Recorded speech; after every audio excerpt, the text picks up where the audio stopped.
Hello, hello, hello. I'm not entirely sure if the microphone is working right now, but I guess we'll have to find out, won't we? Is the camera working? That's the big question.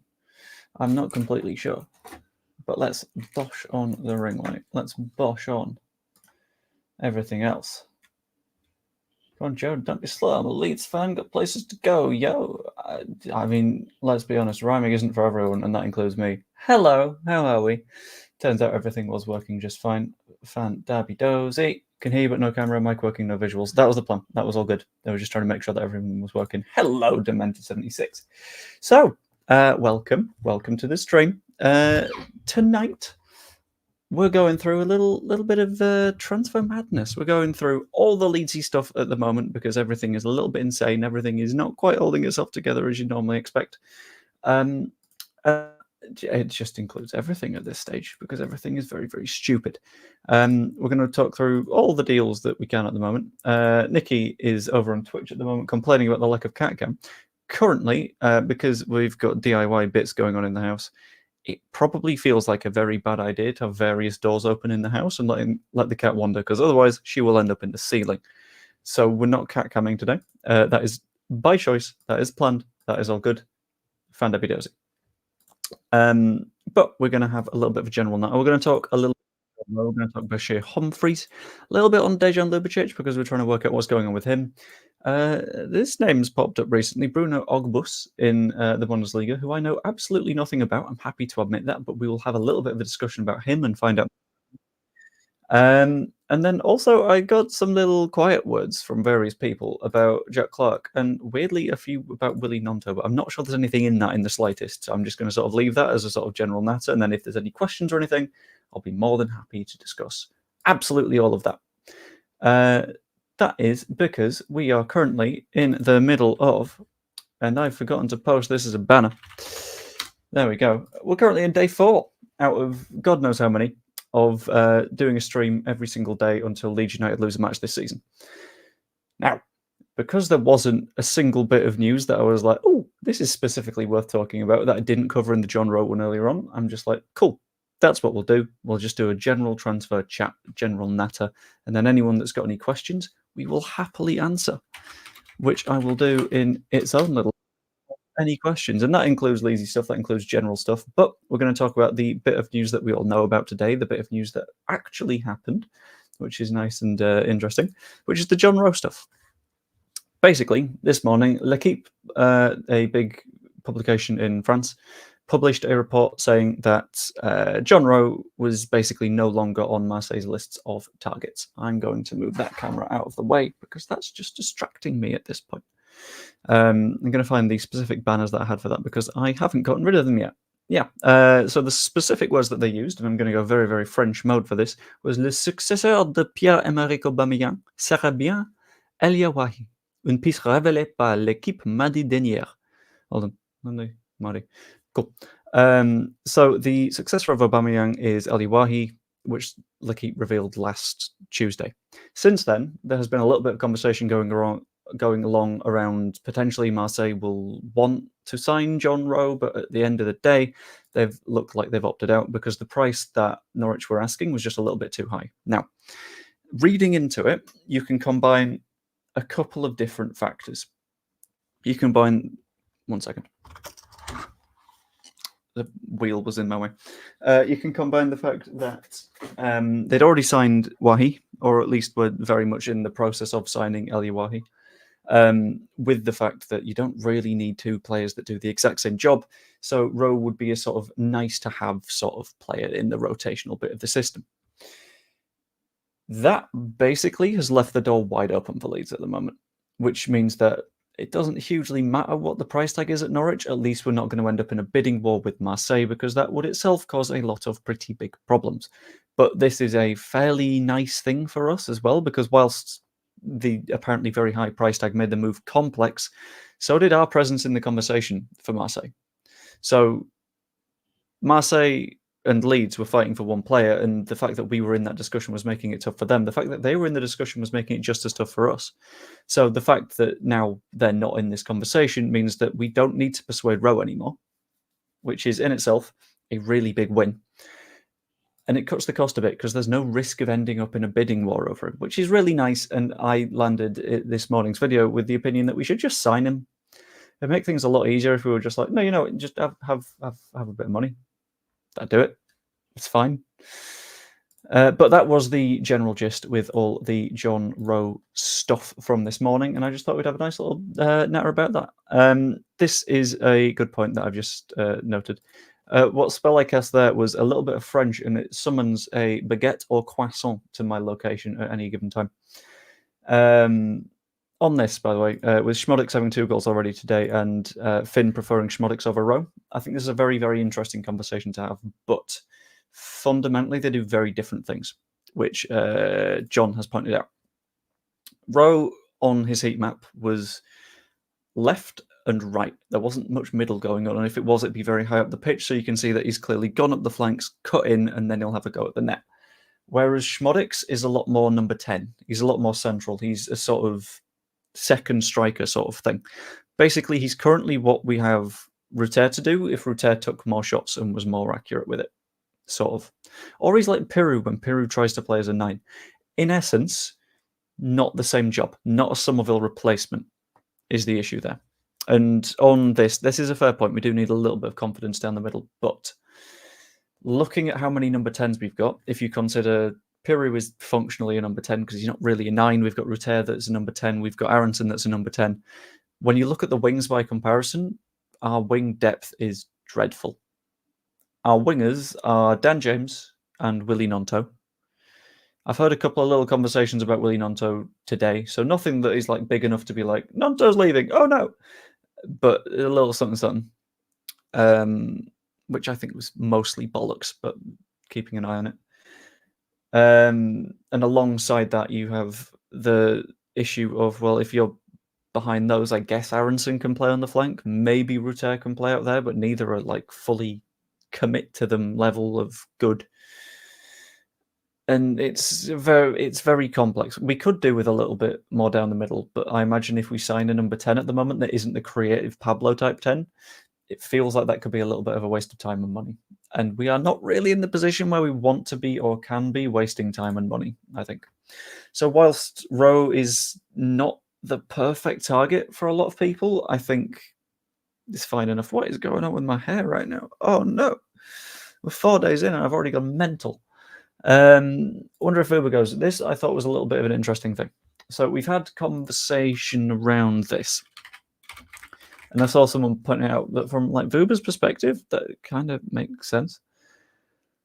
But everything that I've seen in terms of rumours for he's absolutely not a Pablo replacement. They play very different roles. But everything Vuber that I've seen recently seems to be that he's not actively forcing a move, that he's trying to sort of stick with it this season and build from there, which seems to be the gist. And I completely get that because he doesn't want to be in the position where he's like forcing a move until the final day of the window and then he leaves on loan again at the last minute. And then suddenly he comes back and he finds himself like, oh shit, I'm at Leeds again. Especially if he has a bad season this year, which is just going to separate him entirely. A little bit of a side note, I've just seen Max Vuber is a grand total of 3 days older than me. Shit. Why does it feel like when you've got like a footballer that is your age or older, it feels like they're so much older than they are? Like Vuber looks like a big old experienced head, and it's like, no, you're like my age. That's scary. I do not enjoy that. That's unpleasant. Playing more centrally this season from what we've seen, isn't Schmodix the answer then? Maybe. I don't know, because we used a lot of width on Saturday. I think one match is really hard to be able to tell, at least for like a complete tactical shape kind of thing. Whereas if you're using an extended period of time, it gets a little bit easier to work out various trends and stuff like that and work out what's going on. 1 second. Jesus. Okay, cool. One of the oldest at the club is Vuber. I know. And it's like, oh no. If I were a footballer, I'd be like an experienced old head in some sort. I don't like that. No, thank you. We're not getting Schmodic, still got the Premier League. We need to sign Rowe and a midfield creator as a minimum, and the 2 loans at the end of the window. They're under pressure to deliver or accept players again. I don't know about that, because bloody fly. There's one fly that keeps floating around here, and I can't get rid of him. Because on the face of it, that performance last time round wasn't awful. I know a lot of people are really mad at that, but it wasn't. I know people have been very, very angry at me, but no, not really. I'm going to actually check this, Dr. Cox, because I think I could probably tell you the answer. Okay, so he reportedly weighs 86 kilograms, which translates to 13.5 stone. I know that I weigh 10.5. He weighs 3 stone more than I do, and is 3 centimeters taller than me. He's such a built boy, and I'm such a skinny man. It'll land on your mic eventually. I hope it doesn't. I like my mic. My nice mic. I was about to boot, that it mutes it, which is great. We need a ball carrying it. I think we do, and this is where I am going to loop back to the Ljubicic chat, because the Ljubicic chat got me very, very confused. Dejan Ljubicic, currently a midfielder at Köln in Germany. At least I think it's pronounced Köln. Cologne. This is a very interesting, weird tale, because we went into it, we initially bid something like 3 million quid, and reportedly they came back being like, no, we'll need a mega offer to sell him. Define mega offer, because this is a guy with 1 season left on his contract that actively wants to leave the club, and surely they can't ask for that much more. Surely they're asking prices like 5 million at the most, and he's someone that fits the sort of template and structure that we need. But at the same time, I'm not entirely certain that that's going to be the shout, purely because I feel like if we were to move on him, we would have moved by now, because he's not the hardest player to move on. And yeah, if I remember right, he did a little bit of a hate crime, which isn't good, especially considering the current situation. Colin's in transfer embargo. They won't release him unless it's a great offer. Are they? Oh, that is something that I didn't know. Right, let's have a look at his Wikipedia page. This is going to be a fun read. Yeah, okay. Cheeky little bit of hate criming in 2018. Never mind. Don't think I like Ljubicic anymore. No, I don't think we sign him. I would like us to not sign people that attack. Let's say no to that one, shall we? Stop trying to get me to eat kebab. I had a chippy for tea tonight. That was fantastic. Trust me, I eat like nobody's business. It's just I don't gain weight. It's just I don't. Yeah, just the way I've always been, and I don't like it because I would like to be bigger, and it doesn't happen. And that's why we've got our good friend Donk. But I've not had the chance to do any FM streams for a while, which is no fun.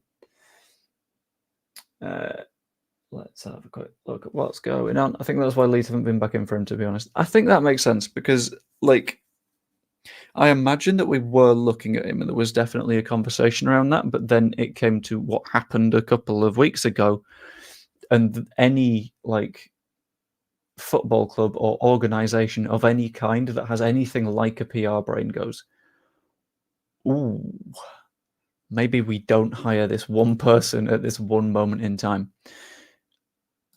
And that would be it, basically. Gonna hit 30 and inflate like a balloon. No, I don't want to go like a balloon. I just want to be like, I want to be a real boy. Kind of vibes. Full Pinocchio. Joe Donahue reported about the transfer embargo last week. I will have a little bit of a cheeky Google. Thank you very much. Transfer embargo. Bundesliga FC.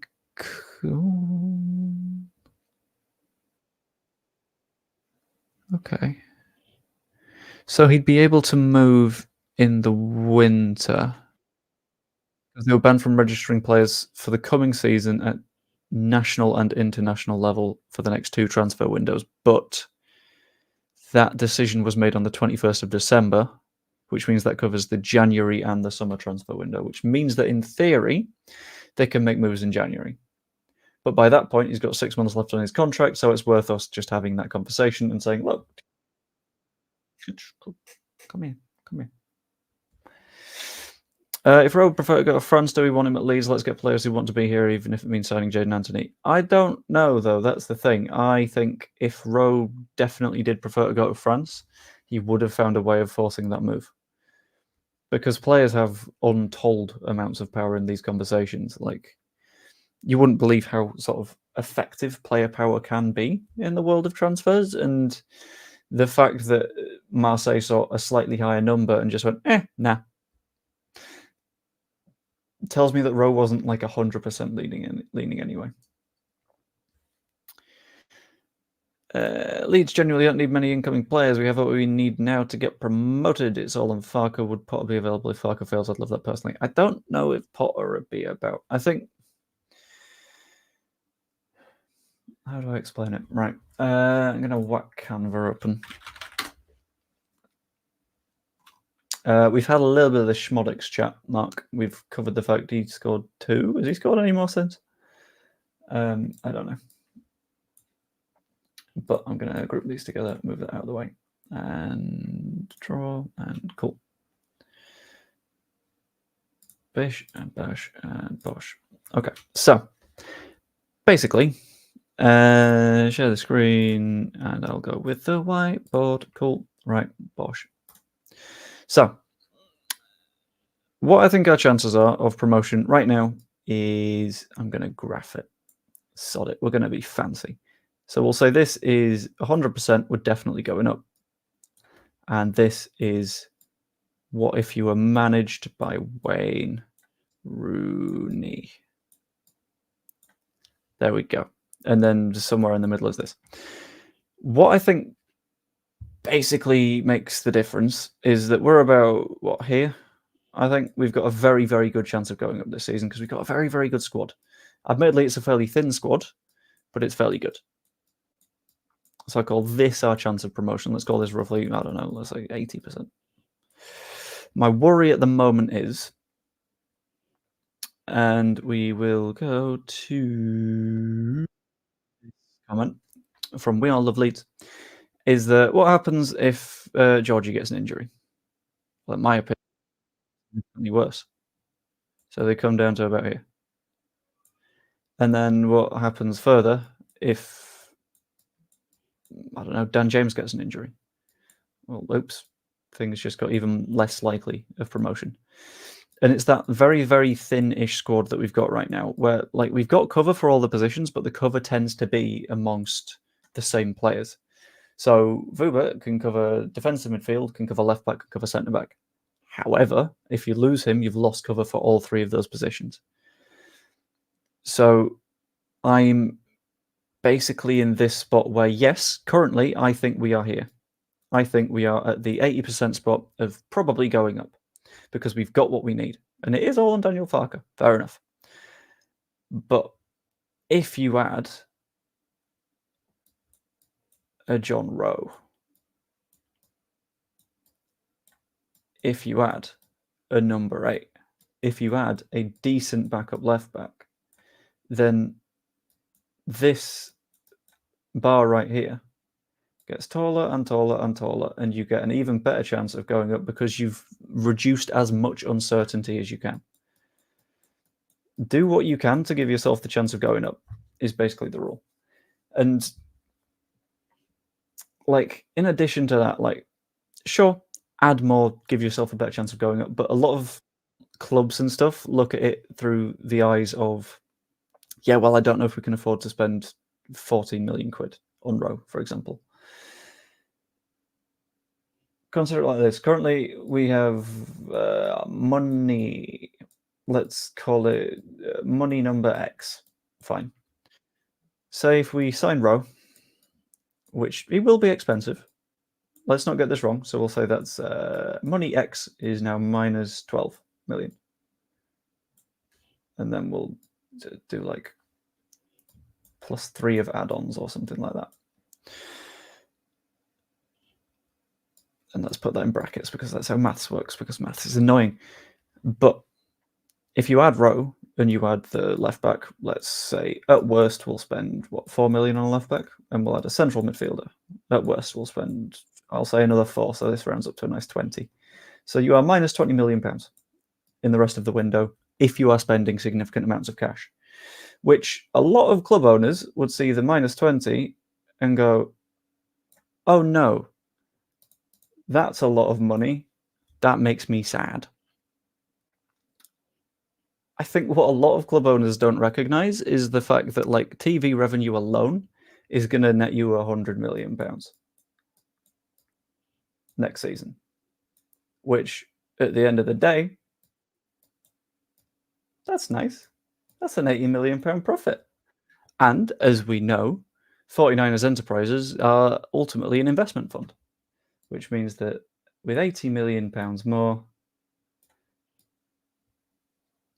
everyone's a little bit happier.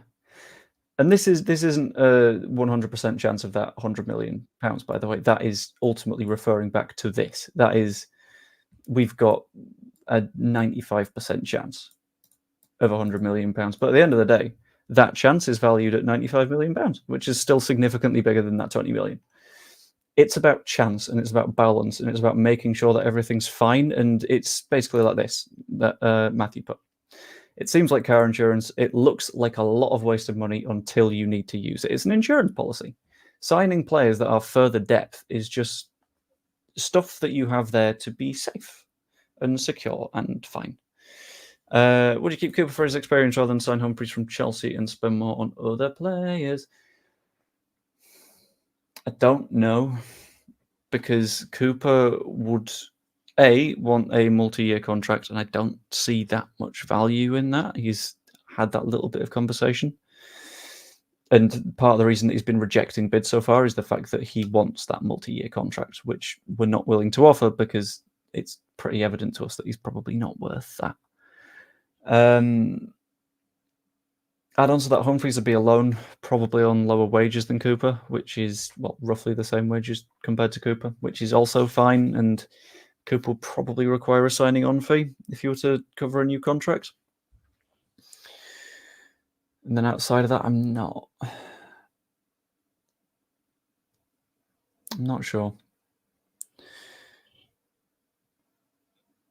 Because it's not necessarily spending more on other players, you know? Like Humphreys isn't going to cost us more than Liam Cooper because Humphreys is going to be a loan deal.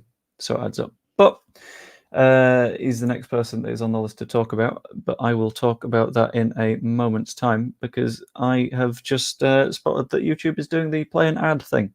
So I'm going to say the YouTube gods, I'm going to click the play an ad button. I think the quickest way for you guys to deal with that is just click on whatever the product on the ad is and just go back immediately on your phone or PC or TV or whatever, purely because it is like, oh, you've clicked the thing, and it stops playing the ad.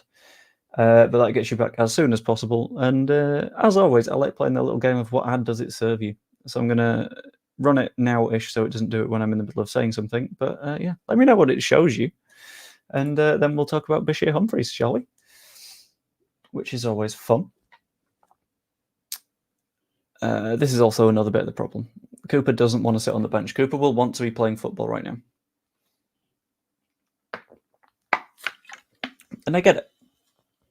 Because like you're a footballer, that's what you want to do. You want to play the game that you are paid to play.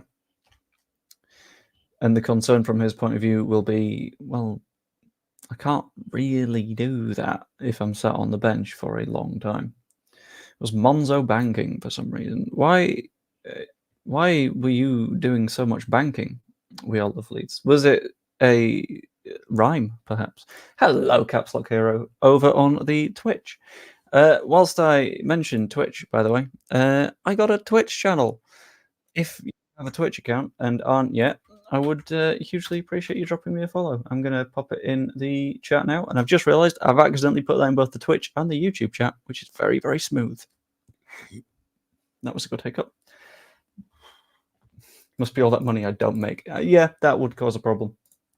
Anyway, on to Bashir Humphreys. Don't know too much about this guy. I'll be completely honest with you. But I've done a little bit of research into him. Currently plays at Chelsea. He's a fairly young defensive player. But weirdly not a left back. he's a centre-back, but having looked at all of his heat maps, it seems to be that he's a centre-back that exclusively plays on the left-hand side of defence, which I was a little bit confused by at first. I was like, okay, a little bit odd. I mean, normally you see them at least a bit on the other side of the pitch, but it doesn't necessarily happen with Humphreys. It looks like he's the sort of player that plays left centre-back and then can fill in as a left-back if he's desperately wanted to, which is good, basically. There's been that little conversation that we've had around players that are a little bit versatile, and it's something that we had a little bit of discussion about in my Football Manager streams, actually, which I thought was quite fun, and it's the concept of the sponge peg. So, everyone will be saying square pegs go in square holes, round pegs go in round holes. However, think about last time you did the washing up. And a sponge is square, but if you squeeze a sponge, it's going in your round hole. What you sort of want is those players that aren't like firm and unmoving and committed to only playing in one position, because that is bad and inflexible. You want those players that are a bit spongy, that can do all sorts, that are your Stuart Dallases of the world or your Yanni Alioskis, where they can do a bit of left back and can play in the right wing and can play in central midfield and can play in the left wing. And Stuart Dallas, we also saw at right back, and just the spongy guys. And I'm going to continue to try and coin the term sponge pegs. So next time you guys are in a chat, do me a favour and try and get sponge pegs to catch on, because that would be absolutely lovely. Thank you very much. When is that? I will save that redirect. Cool. Sorry, I've just set up a redirect. The sponge peg square ball. What? Huh?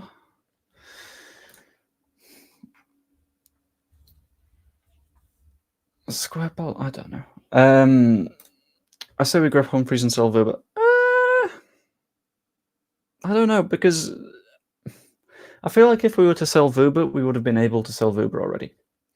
The issue with good old Max, big boy Wuba, is that we've got a price tag for him that we need in order to make FFP okay. PSR, sorry, or PRS. I don't know. I don't care. There's so many different phrases for exactly the same stupid financial rules. And effectively, we would be harming ourselves if we were to sell him at this point. I think it's okay to just accept that he's a rotational player at the moment. If he wants to force a move, sure, you can try. You can talk with other clubs if you like.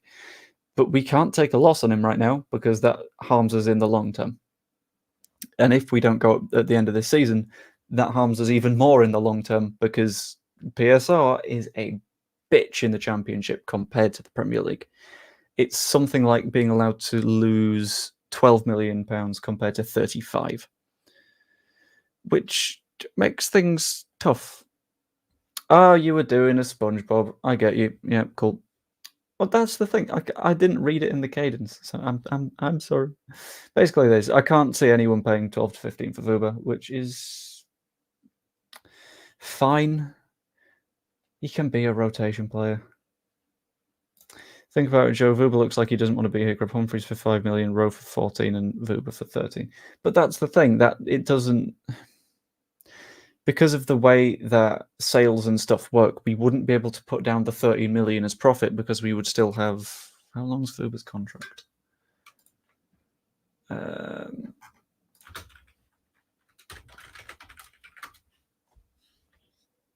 Yeah, because Vuba's still got 3 years on his contract, so that would mean that we need to sell. How much did he join for? Join for 12. Been here for a third of his contract.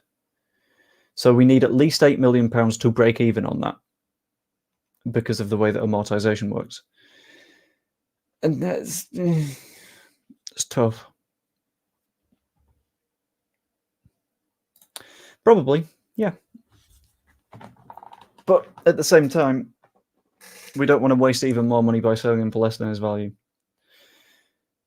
Leeds give out 5-year deals in a relegation battle. It's the better thing to do, though. I think the main issue behind it wasn't the length of the deals. The main issue was the structure of the deals and the If you want to go, you can just do it on loan aspect of the deals, which in itself, big problem, not very helpful for us. Signed Uber under Marsh in January 23. Yeah. And then Marsh was immediately sacked. And then we got Scoobs. And then we got Javi. And then we got Big Sam. That was a weird season. But that's okay. Also need to talk a little bit about Bruno Ogbus, who, this is a very, very tenuous link. But it's the kind of move that it looks like we'd want to do. Left back, currently playing in the Bundesliga for Freiburg. And I'm just going to bring up his information right now. What a name. Turns out his name isn't just Bruno, it's Ifechukwu, which is a hell of a name. He is a Swiss defender, currently playing in the Bundesliga. However, he's not played a senior match for Freiburg quite yet on a competitive level. He played for Freiburg's second team in the third Bundesliga last season. Got a good few 90s, which was quite impressive considering he was 17 years old. And he basically, the way that works is he basically played against senior sides that are the equivalent of like League One level. Probably realistically, we're talking League Two, but the size of German clubs and the strength of that pyramid makes things a little bit difficult.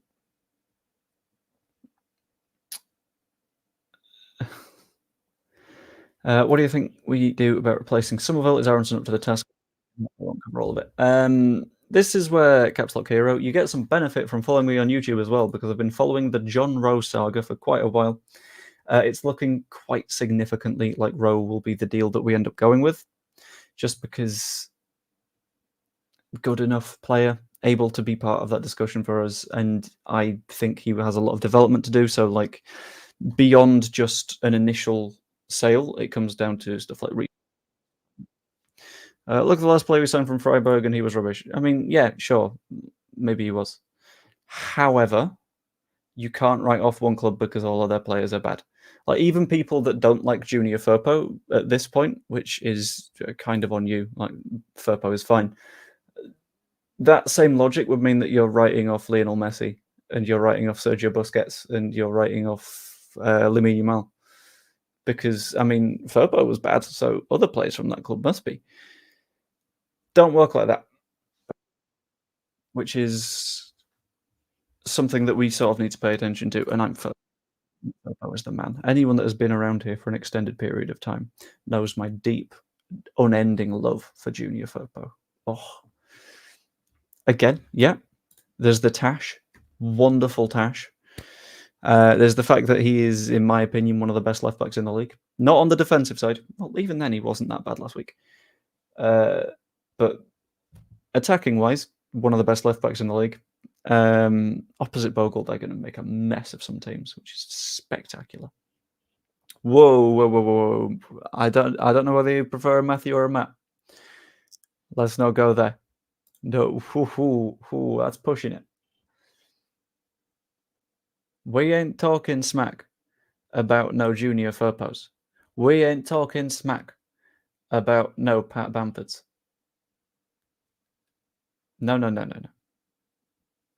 We ain't talking smack about, I don't know who else is given undeserved shit. Melia deserves it this week. Basically, let's be nice to our own players. A lot of people forget to do that, and that causes problems.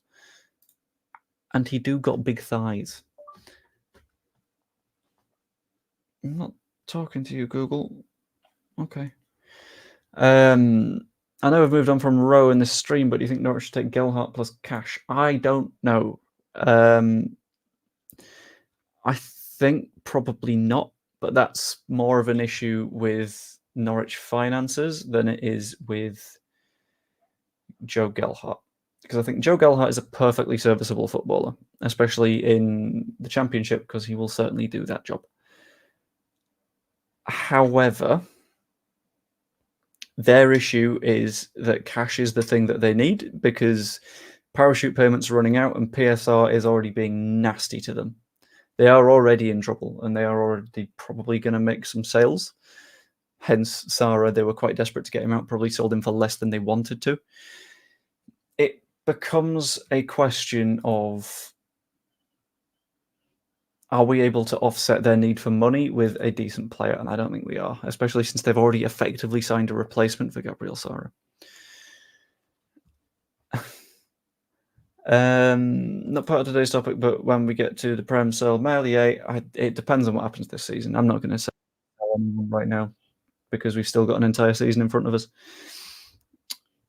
Norwich have no money. They've got players like Duffy on 35k a week. They'll lose gone soon too. Yeah, basically financial problems are big, and they will focus on cash rather than getting any players in. Because if you send them a player, then you're basically saying, well, we'll give you less money, but also, would you like to pay money for someone's wages? It's like, that doesn't really help their situation in the slightest. And you got to think that it's not just a what do Leeds want and what does Rowe want. It's a what do Norwich need to make this happen, which is tough. I will deal with this one very soon. I've got a stream planned that will cover the whole Farker Malark, but we'll get there. It's fine. Norwich are in takeover talks. I saw that. I saw a little bit of an announcement earlier on. I wasn't quite sure what it was all about, but it should be basically fine. And it's less of a cash flow thing that Norwich need. It's not the pure amount of money coming in that they need. They need sales to fit within the regulations. It's operational cash rather than actual cash. Because football regulation is stupid and makes no sense. Dealer Smith is leaving. Oh no, no more rhubarb crumbles. Sending them a player that has no benefit to is because part of the deal says no incentive in reserve. What? I don't know. I will admit I'm very tired and have done DIY and things today, and I've been a big, proper, strong, manly man. But yeah, I'll be honest, I've got no idea about how player value works in deals when it comes to FFP, so that just throws me a little bit. Duffy McLean pairing shows the pitfalls of relying on being a yo-yo club. Absolutely. Once you yo, you need to yo. Because if you do not yo, then yo is a bigger problem and means that you are in what we like to call financial fuckhole. I don't know. That was crass. Why did I do that? But things broken, in essence. Hair fit a chain guard to my e-bike today, being a manly man myself. Very nice. We do love big, strong, manly boys doing big, strong, manly things. Why am I saying that as a straight dude? Oh, what? Anyway, it's doing the add shouty thing again, so I'm going to press the button, but then we shall progress to the any question segment. This is both about... I've forgotten that I was going to actually call this Questions Corner, which is the nice, cozy spot that we all go and hang out in. So I'm going to boop the insert ad button, then we're going to go to Questions Corner, have a little bit of a natter, any other deals that you guys are curious about, and we will see how things are going. But outside that, Humphreys for 5 million, that would be made. You could get better in Europe for less. Yeah, I think I'm in the same boat over this one, because Humphreys is a good footballer, but I don't think you want someone that is primarily unproven at this stage to sort of see how it goes. Let's have a quick Google and see what he's done, because I don't know that much about him. Carries the ball a fair bit for a centre-back, decent amounts of progressive passes received. So there's a lot of passing. Tackling's a little bit lower than average. Is he effectively a fullback a lot of the time then? Played 24 matches for Chelsea last season. Not Chelsea, for Swansea last season. Which isn't too bad, but his numbers aren't super impressive. Seeing how bad we are from corners, I hope these questions are good. I mean, that's up to you guys. It's you guys that are coming up with the questions, right? I'm trusting you here. You better repay that trust. Do you think we get Rowe? I do think we get Rowe. I am feeling somewhat okay on that front. Because there's a world in which we don't, and it becomes a problem, because Marseille are still in the conversation, and that causes issues and all sorts of stuff. But that's not currently the situation that we're in, because Marseille having pulled out of it makes it significantly easier for us. It simplifies the thing to there is a player that wants to go and there is one club that wants the player. And that little gap there is great for us because we are the only bridge between Rowe wants to leave and Norwich want cash. And that bridge there is just called Leeds United, which is nice. It's good to have, you know? What I was going, Chelsea went around to, they're not getting £10 million for Humphreys at this point. I'm in a silly mood. FM withdrawals, I think. I will do an FM stream soon. I've not entirely decided when. So tomorrow is Wednesday, which is the match, but I'm not going to do a watch along because I found that I didn't really enjoy it when I did a watch along this weekend. Because I don't know. You feel like you have to be like on perform mode because you're streaming, which is a problem.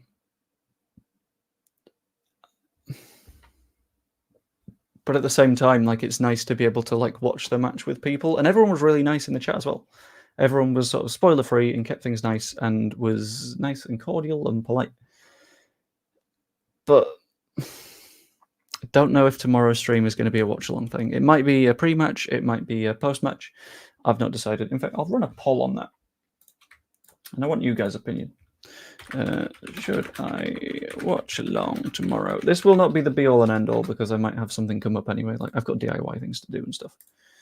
But I will ask the question and see what you guys think. If you do another watch along, you should do the fake reaction like AFTV. I should just pretend to lose my nut, shouldn't I? I should just like do it for the clip. Let's be completely unrealistic. I've heard others say that you can't just relax and watch. You don't have to do it as a typical watch party. Just invite us to the party. Yeah,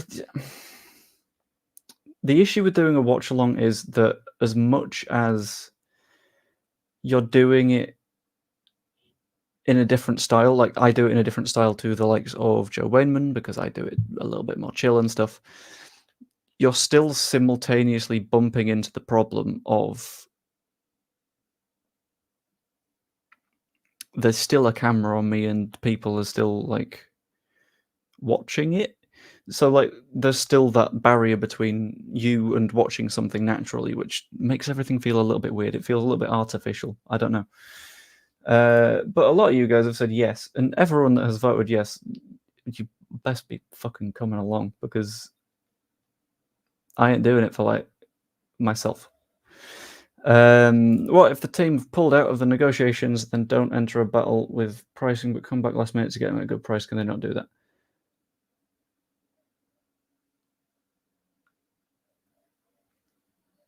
I think they could. So Marseille have pulled out of the race for Jon Rowe, which fair enough. I get it because he's quite expensive compared to like Liga and kind of money. But there's simultaneously the slight issue of it's hard for them to get back into that conversation because they've already sort of broken that conversation in a way. So they've already sort of split that discussion and said, no, actually, we're not too bothered. So Norwich have already started looking elsewhere. We've had the player themselves looking elsewhere, and Leeds are sort of going, right, okay, we'll concentrate on getting this deal done. It shifts the dynamic a little bit too much. So it's really hard to re-enter negotiations if you've already pulled out of them because, like, everyone in that space thinks that you have already made a decision and you're sort of going back on your word. It breaches trust, sort of thing. So it's not the be-all and end-all for Marseille, but it is a bit. It's like if a tennis player retires and then they're like, actually, no, I'll do like 3 more tournaments. And it's like, well, no, I'm not going to believe you now. That's the sort of situation, I think. Balance of watch line is difficult and natural reactions hard when you know you're being filmed. Yeah. Like, as much as people were saying that I was real chill in that last watch along, and I was, because that's just how I watch football. I still felt weird. It's because I don't want to go back and watch it because I don't know how natural I was throughout, but I don't like watching my stuff back, which is why when I do videos and stuff, I do them unedited, because I don't like me, so I don't want to watch that 8 minutes of me again, because yeah, it's weird, isn't it? Working tomorrow, so I'll try to tune in if you do a watch along. Just have to have my phone. It's fine if you're working and stuff. That's absolutely not a problem. It's just more of a, if you guys are saying to do a watch along, you best make it worth my while. Norwich are low to get the most money, as they should be. Yeah, I get that. We've also got a nice positive vibe going on in the Twitch chat, which is quite nice. Okay, that makes sense. Or other streams to do it all the time. It's a little bit of bad faith. Yeah, if you... It's a weird way of phrasing it, but it's in the category of not the done thing, if that makes sense. It's one of those things where it's like, there is an existing tradition and there is that for a reason. So the other clubs in the space don't want that to happen, because that would just sort of disrupt things a little bit and make things tough. If I want to watch myself by a mirror. Yeah, this is why when it comes to streaming and stuff, I like to sort of hide the preview panel where my face is, because it's like, I don't like looking at that. I like doing the content. Because as much as everyone's like, our streamers no load. No, we don't. No, we don't. In terms of like inside knowledge I've got nothing. I'm just very, very good at Google, and I know a couple of people that know a few people that know a few people. You were fine, Joe. It was actually a really pleasant change in besides Raw Frontier. We are. And I think when it came to the goals we conceded, I was like basically natural. And as much as people were like, I saw like someone in a comment afterwards being quite mean, so I deleted it. But they said something along the lines of like, you don't act like that when we concede a goal. Can't believe you're putting on this fake positive attitude. And it's like, no, I do. Because I've seen my club and my country and the team I play for on Mondays concede thousands of goals. So the fact that my response a lot of the time is, oh God, rather than screaming and shouting, is natural. It's normal, you know? I think Jaffe needs a season so much should offer him a season loan and pay with wages worth it to get a real look, see if you want to keep him, be a no-brainer, good sweetener. Yeah, if it was a loan where we're covering his wages, it kind of makes sense. I think it was a silly one. It wasn't. It was genuinely a quite good question that I thought was very interesting and gave us something to dive into. But with that, I think I might be ending the stream in a moment, because I am going to play a little bit of CS2 with some mates in a couple of minutes, which is going to be quite nice. So, at the end of all that, I hope you enjoyed the stream. If you did, pop a like on it, subscribe, become a channel member, all that good stuff. I've set up a redirect towards Joe Wayneman's stream, which should be quite interesting. And specifically, what I would like people to pop in that chat, if you can, that'd be massively appreciated, is just shout the words up the sponge pegs, just to demonstrate that it's you. So, hope you enjoyed. Like, subscribe, become a channel member, all that fun stuff. And I will see you later. Ta-ra. If StreamYard ends.